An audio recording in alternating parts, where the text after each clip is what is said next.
and welcome to this brand new course and brand new video. I'll be going over a few of the videos in terms of social media marketing strategies and all the things related to social media. And in this first video, what we'll be trying to understand here is how you can tie your business goals to your social media marketing goals.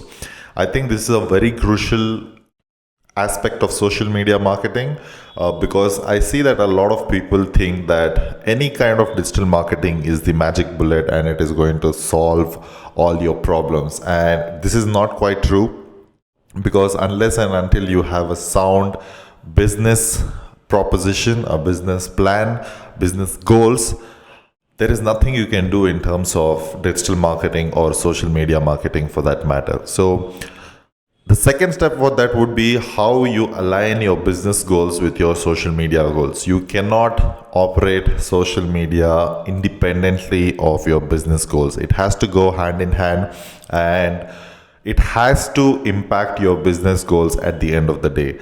No amount of likes, no amount of engagement on your social media handles is going to help unless and until it is going to help your business goals. So let's try to understand how you can tie business goals with your social media goals. Here is what you'll be learning in this video. The most important thing you'll be learning is what are the business goals that you might want to consider.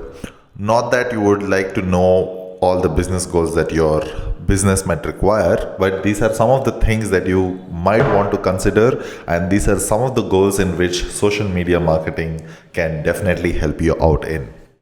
Once you have decided what are the goals you're going after, we'll learn how you can align your social media marketing goals with your business goals. And once that is done, how do you align all your activities with your social media goals? And also how to align all these activities with resources and budget at your disposal. At the end of it, we'll also be going through the 4 important metrics in social media marketing you should be considering. Of course, in the future lessons, you'll be going through a lot more KPIs, but I feel that these are the 4 most important metrics in social media marketing that you should be considering before you set out to perform any kind of social media marketing. So let's find out one by one how to do all of these things. Before we proceed, let's see what are the business goals that you might want to consider for your own business, for the company that you're working for, or for your client. First thing is to increase brand awareness, and social media can be a great platform to achieve this goal, considering the reach that you have compared to any other kind of medium. So to increase brand awareness, social media will be a great avenue for you or your client for that matter. Also, if you do it well, you can increase traffic to your website by sharing your offering on social media platforms and by offering very engaging content on social media platforms, thereby diverting all the traffic from these social media channels to your website, where they will either be transacting or engaging with your product or your offering. Also, social media can be a great platform to generate leads. So a lead can be anyone who's interested in your product, offering, or service. So this can be done in multiple ways. You can do it organically by sending people to your website. You can run lead ads on Facebook, or you can use your social media channels itself to capture all these leads. So there are multiple ways to do this, but again, a great platform to go after to generate leads. Once you have generated leads, obviously you will be following up with them and hopefully trying to convert them into sales. So again, social media can be very helpful in increasing your sales and your revenue numbers. If brand engagement is all you're looking for on social media, this can also be achieved. And before I proceed into any other goals, all these goals can go hand in hand with each other. They need not be tackled independently. What I mean to say is you can always use social media to increase traffic and also to generate leads and also to increase your sales and revenue and also to increase your brand engagement. Neither of these things to be approached independently, all of these can go hand in hand. So again, increased brand engagement just to like keep the brand on top of their minds. A lot of brands might not be able to drive traffic to their website, or it might not make sense for them to drive traffic to their website or generate leads for that matter, or increase sales and revenue. A lot of FMCG products like your chocolates, your toothpaste and all of that, a lot of these things use social media for increasing brand awareness and increasing brand engagement.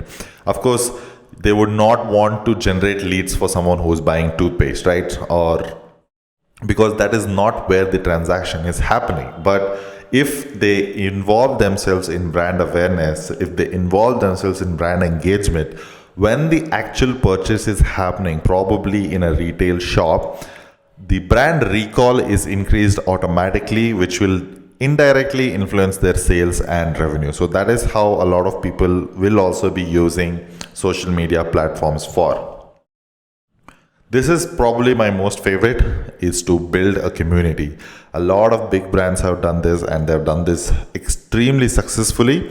And I think the best testimony for building a great community and being successful with that is the Learn Digital Marketing group itself. So as of now, while I'm making this video, there are north of 70,000 people in that group, and because of that group, we have built that community of very eager digital marketing enthusiasts and a lot of experts also. So building a community kind of builds a wall around them, which will be very difficult for other people to penetrate. Now, when I say community, it need not necessarily be a Facebook group itself. Social media can be used just as a platform to engage this community and speak about your logistics, and this community can be built offline also, because I see a lot of rider groups in terms of Royal Enfield or Harley Davidson do this extremely well. And don't forget about WhatsApp when I say building a community, because again, this can be like a great tool for building communities and keeping in touch with your enthusiasts, with your brand advocates, or just your brand lovers for that matter. All these activities can be also used to improve your PR. Now, when I say improve your PR, it can be digital PR or your regular conventional PR. So when you see, I think the best example for something like this would be Red Bull. Red Bull does this so well. I think no other brand can come anywhere close to what Red Bull does. So it creates engaging content online, and the kind of content, the kind of activities that they do results in so much PR that the whole world is watching them. You might have seen it when they tried to jump off the stratosphere, and it was sponsored by Red Bull, and the whole world was trying to watch that whole thing. That is the kind of thing that I'm talking about. It need not be of that scale. It can be of a much smaller scale also, but it'll definitely help in your PR if you pull the right strings. And again, when I mean PR, it need not be you getting mentioned in the newspaper or the magazine. It can be you getting mentioned in a certain online magazine or an online website also. I have seen people being mentioned or being asked for their opinion just because of their Quora profile. So all of these things can happen through social media. Again, I would like to reiterate that all of these things can be your goals. It need not be you need not have to pick only one of these. It can be all of this, or you can choose to go one by one and tackle each of these problems one by one also, depending on how your brand, how your company, how your client is positioned in the market. Will it make sense just to drive brand awareness? Will it make sense to generate leads using social media marketing? Will it make sense to build a community around that? All of these things is a call that you need to take. And this is where aligning your goals with your social media activities or social media goals come into the picture. And let's find out all the things that you can do and what exactly I mean by aligning your social media goals with your business goals. Also, you can monitor your brand, your competitors, and your customers. This goes without saying, and a lot of people use social media purely for customer service and for customer interaction. It can also help you see what your competitors are doing and what is helping them grow, what is working for them, what is not working for them, so that you can take inspiration from them, not necessarily copy from them, and put your own twist to it and create a fantastic campaign out of it. And customers tend to thrive and live on these social media channels, and they love to interact with brands, especially when something goes wrong. So it's a good idea to monitor your brand, to monitor your customers, to see what they're saying about your brand, if they're happy, not happy. And the way you approach this will make a lot of difference, because there are other potential customers watching you, the way you handle these customers, not only the customers who have grievances. So it's very important that you see how you can handle these customers really, really well. So let's find out how you can align all your social media goals with your business goals. Okay, let's see how we can align your social media goals with your business goals. So now, as you can see here, I have taken 3 possible scenarios which I'll use to explain how you can align your social media goals with your business goal. One scenario is when you have a new product or you are trying to enter a new market with that existing product. The other scenario is you have an existing product but you're adding a new feature to that product or that offering or your service. The other scenario is basically customer survey. Now, if these were business goals, I think for the first scenario, it would be to generate as many sales as possible for your new product or from your new market. If it is a new feature in your product, it's again to generate more leads and more sales, and of course, increase retention of your existing clients or your customers. The third scenario would be to understand what are the grievances faced by your problems, if they are facing any problems, if you can solve those problems right away, and also how you can use their feedback to make your product, your offering, or your service much, much better. I think if you look at it very broadly, this pretty much encapsulates all these scenarios that you might face while you'll be using social media marketing as such. So let's go one by one and try to understand how you can align your social media goals. So now consider the fact that you have to launch a new product or you're launching a product into a new market. What are the social media goals that you would want to create which will align with this particular business goal? Of course, when I say business goal here, the business goal is to get as many sales as possible, and how you can assist this with your social media activities.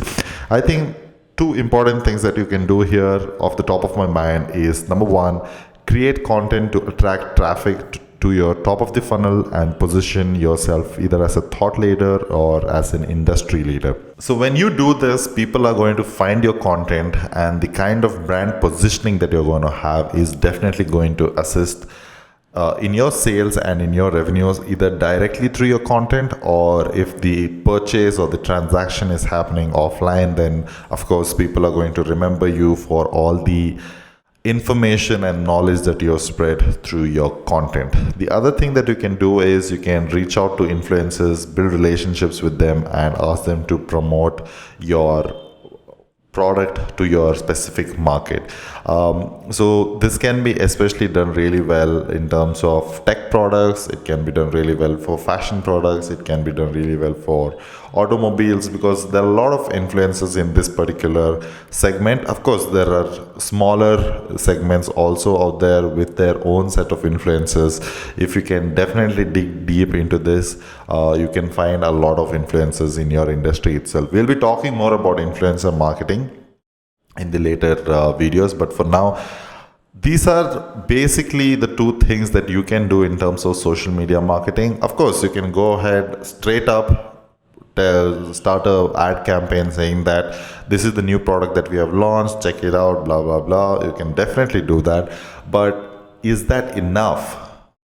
Sometimes it might be, sometimes it might not be, because your customers might require multiple touch points before they make a decision, and if it is coming through your content, it kind of reinforces that brand and thought leadership. And especially if it is coming from third party sources, then it definitely reinforces your brand, because it is indirectly or rather directly creating that social proof that somebody out there is endorsing your product.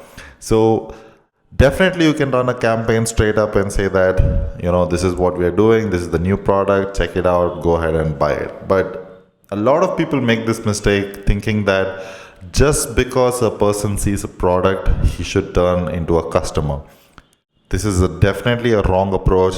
Customers will require multiple touch points, multiple convincings to do before they actually become customers. So these are some of the examples that you can do, and we'll further see how you can break these things into more elaborate and more specific social media tasks. So that's what you would do if you have a new product or you're entering into a new market.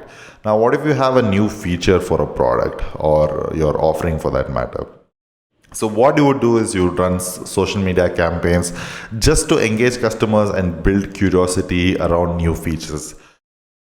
No prizes for guessing here. I think a lot of mobile phone companies do this, especially OnePlus. Whenever they announce a new phone, they have this massive campaigns running up to the point where they have this flash sale.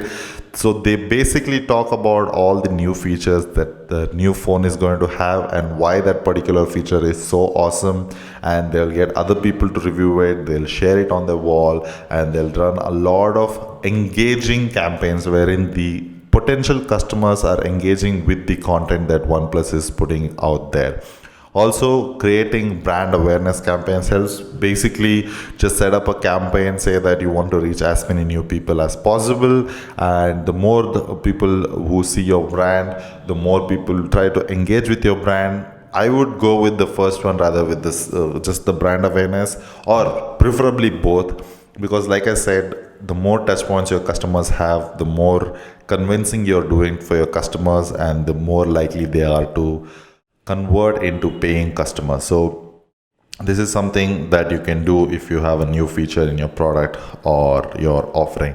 Also, if you want to use social media primarily as a customer survey or a customer feedback tool, then you can definitely ask people to tweet at you or leave a review on your Facebook page, leave a review on your Google local listings. All of this adds, it creates social proof for your other potential customers.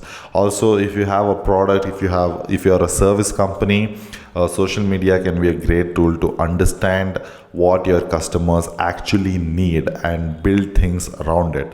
And if you've already built it, how can you tweak it? How can you make it more efficient? How can you streamline the whole process so that it will not only help you as an organization, but it will also help your customers? So these are, broadly speaking, the places where you can use how this is just to explain how you can align your social media goals with your business goals. So let's proceed further and understand how. I'll take one of the examples here and I'll show you how I've broken these social media goals into very specific tasks. So let's take an example of one of the scenarios that we spoke about and one of these social media goals from it, and how we can break it down into specific social media activities. So here in this case, I am taking the scenario wherein you might want to launch a new product or you're entering a new market. And for that, one of the suggested things would be to create content to attract traffic to the top of the funnel and position yourself as an industry leader or as a thought leader. Now, how can you go about doing that? How do you actually execute it? One of the few things that you might want to do is create about 10 blog posts about the product or about the industry. And the next thing what you would want to do is post it on Facebook and post it to a specific audience, which is most likely your target audience, who most likely will be your customers. And also, if it's more leaning towards more B2B, you might want to check out LinkedIn groups and post it in specific LinkedIn groups. And also, once you've written the blogs, take an excerpt of the blog and you can post it on Quora and drop links also back to the blog if within Quora. So this is how you break down each of these goal into specific activities. Again, I'm not telling you that these are the only activities that you can do for this. There are much more activities that you can do. You can create infographics, you can do interviews with other thought leaders in your industry, you can interview yourself, you can do a Q&A session with your community. There are so many ways content can be created and to attract people into the top of the funnel, and slowly you can nurture them throughout the funnel and convert them into customers as they go by. So if you want me to give a brief of how you can attract, I will give an example of how we were doing this with one of the startups that we were working for. So this startup called Thrilophilia, we were into adventure and outdoor activities. What we used to do was to create content around adventure and outdoor activities. It was very informational. So people used to find this content across social media, across search engines, and used to enter the content. They used to read about the content.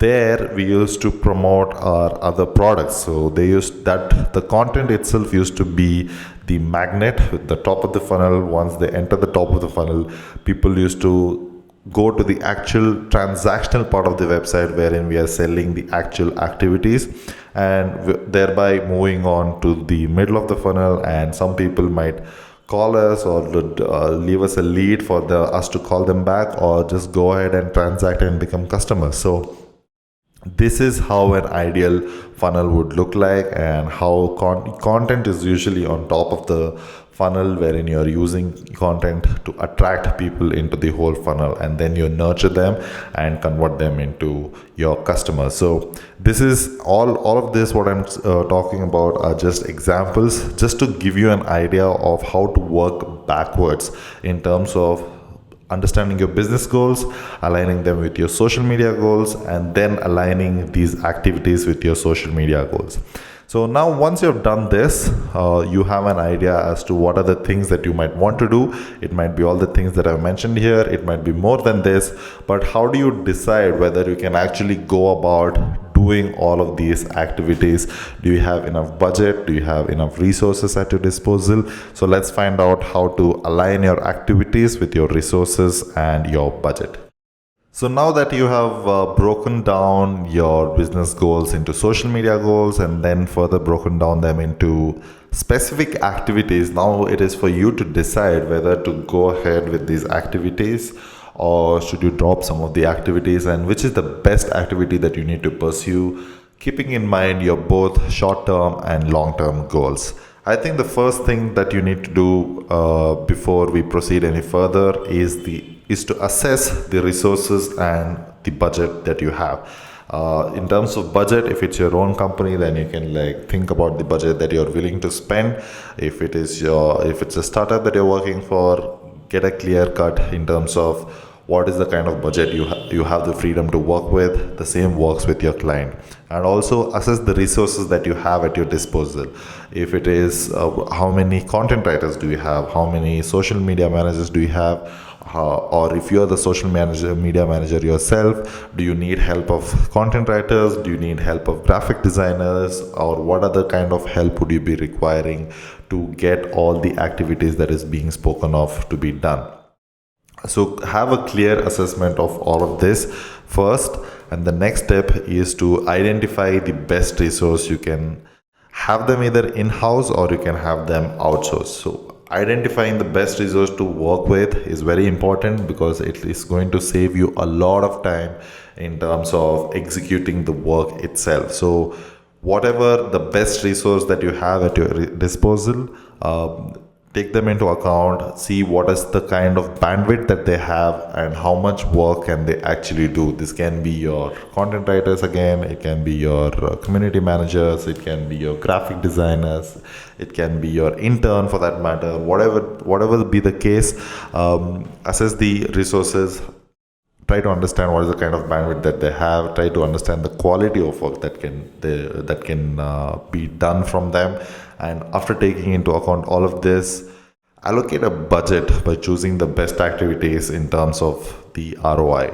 So there might be certain activities that might give you immediate results in terms of either leads, your brand awareness, your sales, or whatever for that matter. If you're running a campaign, if you boost the post a little bit, if you're running an ad campaign, it might all give you immediate results. But of course, that would require you to have a higher budget. There are certain things that might give you results on a more long-term perspective. It can be creating content on your blog and using social media to promote it, or creating content on social media itself. It can be videos, it can be infographics, it can be quizzes, it can be whatever kind of content. But try to assess the kind of results that you'll be getting from all of these things. Certain activities have very short-term impact, certain activities have a long-term impact, and when it has a short-term impact, it usually costs you a lot more money than the ones that have a long-term impact. So considering the budget that you have, balance it between the short term and the long term, because you might not want to wait for a very long time, or your client might not be very happy to wait for a very long time until they start seeing results.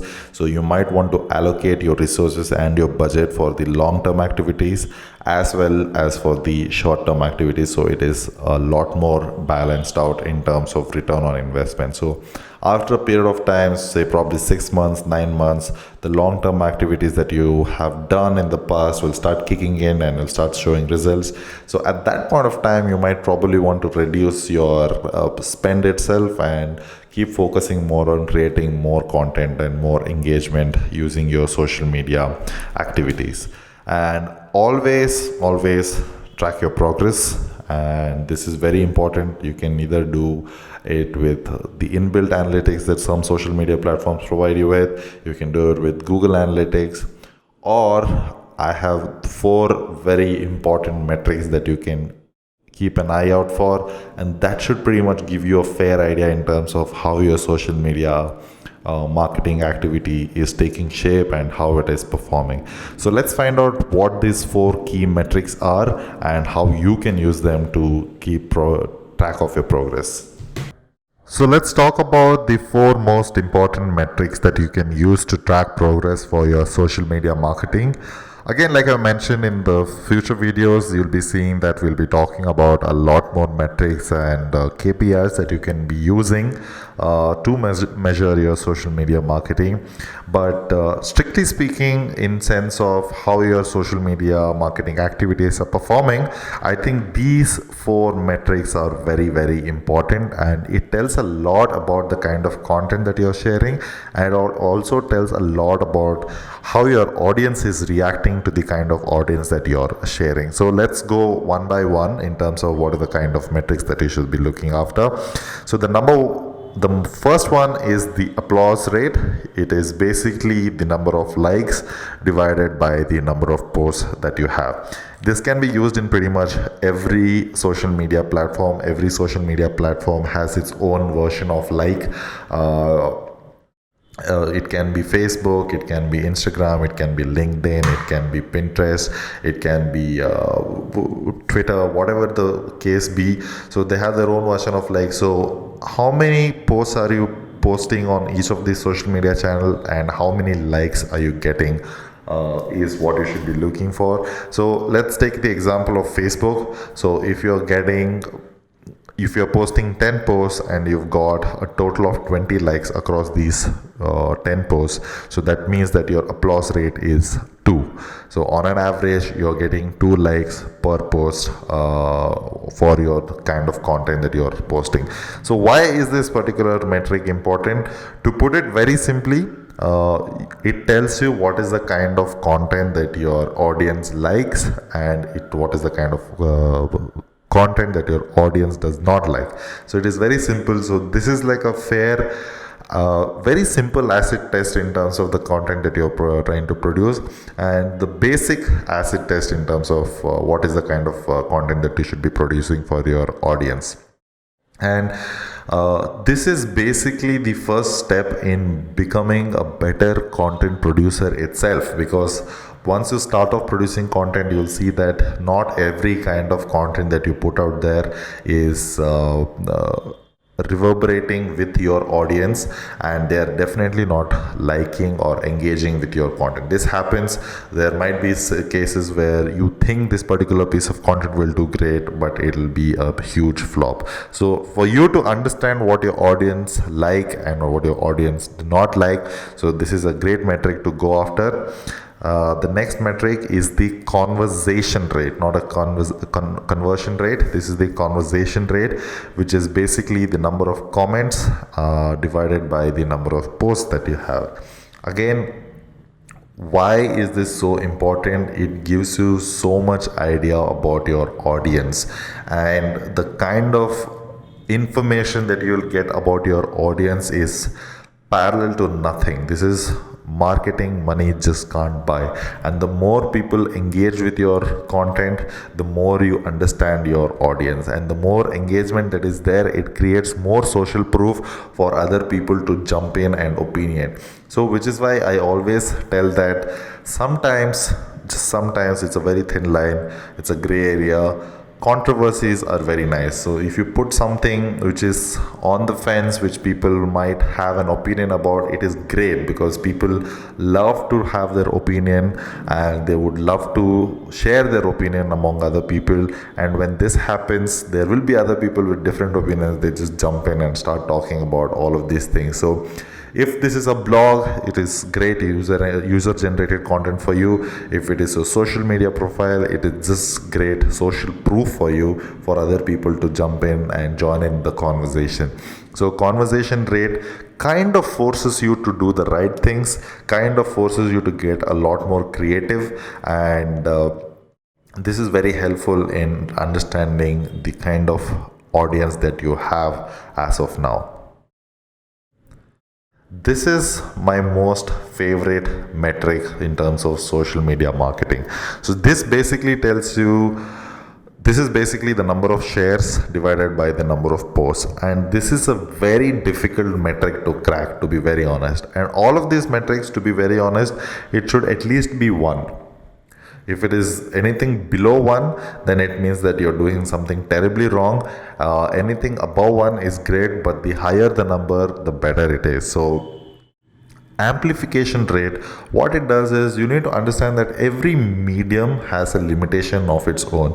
So for example, Google search ads, it has a limitation where you can reach only to the number of people who are actually looking for that particular product. So radio ads, you can reach only to a certain amount of people who are listening to that particular radio. But social media or social channels, for that matter, do not have this disadvantage, do not have this obstacle as such. So what happens is, if your followers share your content, it means that they are sharing it with their network. So if you have 10,000 followers and each of them have at least 100 friends with them, that means that your potential reach is just not 10,000, it is actually about 10 lakhs. So that is the kind of reach you're talking about if your content is really, really good. And what this will also show is that the amount of value that you're bringing into your users' newsfeed or in their lives, for that matter, it shows the kind of value. It is a direct attribution of the value that you're bringing to the table in terms of content. The more valuable the content is, the more likely are people to share it with their network. And believe me when I say this, people treat their news feeds or whatever feeds that they have very, very sacredly, and they would not want to mess it up with posting content which is not nice or which gives away a very negative annotation about themselves. So they're extremely careful about what they share, and if you break that barrier and get them to share your content, that itself means a lot of things. So your reach is potentially endless, your reach is potentially unlimited. So aim for this particular metric, try to get as many people sharing your content as much as possible. And again, going back to the first metric, it kind of tells you the kind of content that you should be writing, the kind of content that you should be promoting, and all of this, the kind of reach you'll get because of creating valuable content. Again, this is something that money can't buy. No matter, even if you want to reach that many people, I mean, it can buy, but it won't resonate with your audience as well as it would if you produce good content. And of course, the best part is your network's network will become your network. Eventually they'll become your first level of network, and in the future when you post more content, they will share it with their network, and their network will become your network, and it will slowly start growing so massively that you might not have even spent a lot of money on it. So which is why of all the metrics, this is my favorite metric. Just keep an eye on it. It is basically the number of shares or whatever the equivalent is on your particular network divided by the number of posts that you have. And the last one is the click-through rate, or the number of clicks divided by the number of views. Again, this is basically shown by most of your social media analytics itself, or if you're putting it across to your blog post, you can get it from either Google Analytics or your social media analytics tool itself. Also, a very nice metric to have, basically to tell you, this basically tells you how you're presenting your content and how it is creating a connect with your audience. That is the first impression that you have. What is the kind of Facebook image you're using for your content? What is the kind of title you're using for your content? All of these things. Click-through rate gives you basically an idea of how you're presenting your content, whether or not it is resonating with your audience. So these are the main 4 metrics that I personally use in terms of social media marketing, and it gives a very clear idea in terms of understanding whether social media is working at all or not. So this is pretty much it. We'll be talking about more about other metrics also in the future videos. So let's see what are the next steps for us now. So the next steps would be to create buyer personas and choosing the best channel based on these personas. I'll be going in depth in terms of how you create buyer personas to understand your audience so well that your product sells by itself. And of course, choosing the best form of content based on the channels and the personas, and doing a little bit of competitor analysis, and of course building a content plan around all of these information that you have gathered. So that's pretty much it for this video. I'll be seeing you in the next one. Thank you very much for watching this.